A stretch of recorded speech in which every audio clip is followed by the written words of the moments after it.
Taco night just got an upgrade. Today I'm going to show you how to make a super easy but tasty taco pizza.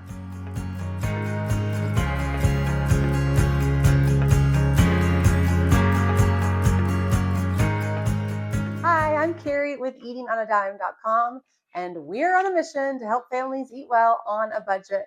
You're going to love today's recipe because it's super simple. We're starting off with a pre-made dough. So there's really no work into it. If you can just smear stuff on a pizza crust, you're good for this. Now, you can find the full recipe linked in the description below, as well as, sorry, my words jumbled, as well as everything that we're using today. So if you need an upgrade on any of your kitchen utensils, we link those in the description as well. Now, before we get started, I do want to remind you, or if you didn't know, we do have a weeknight dinners cookbook. It's a digital cookbook that's on sale right now, and it's where we are sharing some of our popular weeknight dinners. They come together in minutes, just like this recipe. So if you need more, grab that too. First thing you need is a pizza dough. We are doing a pre-made crust. You do not have to. You can use a homemade crust. We're going to link our recipe for you too. I just suggest you kind of pre-cook the crust at least about halfway before you finish everything else, because our standard cooking times are not made to like cook it from fresh, if that makes sense, because we're trying to make this as easy as possible. Next, preheat your oven to 400 degrees. You'll need 1 pound of ground beef, and we're going to brown it. We love using this tool to break apart our meat, especially on a pizza. I like it nice and crumbled. Now, at first it will stick to this chopper. So what I do is just let it sit and brown and then come back, and it won't stick anymore. Now that the beef is beginning to brown, then you come back with your chopper and break it into little pieces. We want to get this completely browned where there's no pink running through. Once it's browned, add in 1 tablespoon of taco seasoning. We do have a really good homemade one that I'll include in the links below. And a 1/4 cup of water. We're going to let this cook and stir to combine to get all those flavors and that taco seasoning all throughout the meat. Now I turned it off. I let it simmer for a few minutes, and then we're just going to let it cool while we get everything else ready. Now we need 1 can of refried beans. You could do a different kind of beans if you want to, if you're not a big fan of refried beans. But this is like the sauce for the taco pizza. So I got my beans. We're going to scoop this out into a microwave safe bowl. So this is like the glue and the sauce of the pizza, but just smearing beans is not going to be that amazing. So we are going to actually stir in salsa. So we're going to add in a 1/2 cup of salsa.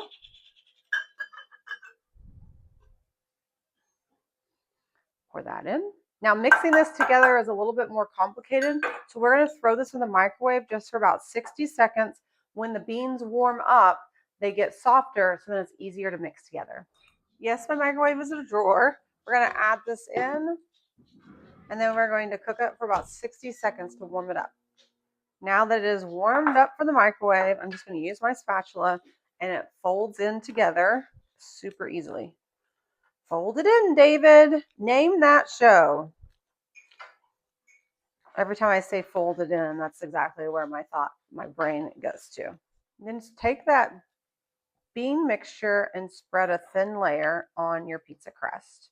You get to decide how much or how little of the beans that you would like. Then we're going to top it with that seasoned ground beef. Some people have, I don't know about you guys, but I've gone and like to parties and people have served their tacos and they are not very good. Make sure you're seasoning your meat.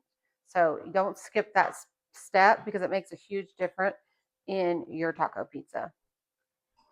Now all we have left to do is the cheese. Now I prefer getting a block of cheese and then hand shredding it. You can use the pre-shredded, but it's not made to melt. So to get that ooey gooey yumminess, you really need to shred your own cheese. So I'm going to use my little cheese rotary grater. I don't know what you call it. I love that it locks in. Everything is dishwasher safe. Then I just get it started. And then I just start twirling. Oh, other way, my bad.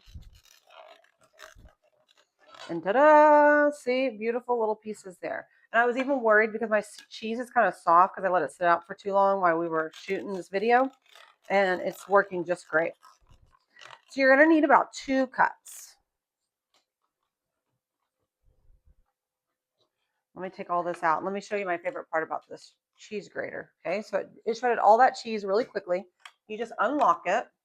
And then there is a button on the back of that loose, of course I can't do this because I'm on a video. It just slides right off. And then this button right here, it slides right off. And look, everything comes apart and you can throw it all in the dishwasher. We're going to include a link for this because I'm obsessed with it. We're just going to sprinkle the cheese right on top. You'll want about 2 cups. We're doing cheddar cheese, but you can do any kind of cheese that you would like for your tacos. Now we're just going to place this in the oven. Remember, 400 degrees for about 5 to 10 minutes until that cheese is melted. While that's cooking, go ahead and get your toppings cut up and ready to go because it doesn't take long in the oven. You can do any toppings you like. Whatever you like on your tacos will be delicious on a taco pizza. Today we're doing tomatoes and some green onion, but we've also done black olives. We have done jalapenos. We've done avocados, sour cream, whatever you like. That for your tacos, that's what you're going to put on your taco pizza. You'll know that the pizza is done when all the cheese is melted and everything is heated through. Now I just let it sit out for about 5 minutes to let that cheese calm down because it's really hot. And you can start adding your toppings. Now, a little trick, because I have some kids who are very picky and just want meat and cheese and the beans. Just you can leave it just like this, and then you can have all your toppings on the side, so then people can just add their toppings, or you can go ahead, which is what I'm doing today. You can go ahead and just sprinkle your toppings right on top. But if you have several different people that eat differently on their tacos, it's completely okay to serve it separately and serve it like a taco pizza bar. It smells so good, friends. It's time to dive in. You're going to want a pizza cutter to cut this, but we don't have one in our studio yet, so we'll be adding to cart. But our big favorite knife is going to work great for this. I'm just going to cut it into the slices, and then we are ready to devour it. Isn't this so fun? Like, it's such an easy dinner idea. It's a great way just to make taco night different. I love it. Let me know below what kind of toppings you'd put on your taco pizza. Leave a comment and let me know. And don't forget, friends, like and subscribe if you haven't yet. We're on a mission to help families eat well on a budget, and we can't do that if you're not watching. So tune in because we are posting new videos all the time. Now it's time to eat. Super good. I love how easy this is to make. And I love that you can make this gluten-free by using a gluten-free pizza crust. It's so tasty, packed with flavor, but really, really easy to enjoy. Now I'm out of here, guys. I've got some pizza to eat, and I know that my daughter has been eyeing this, so she's got to eat some too.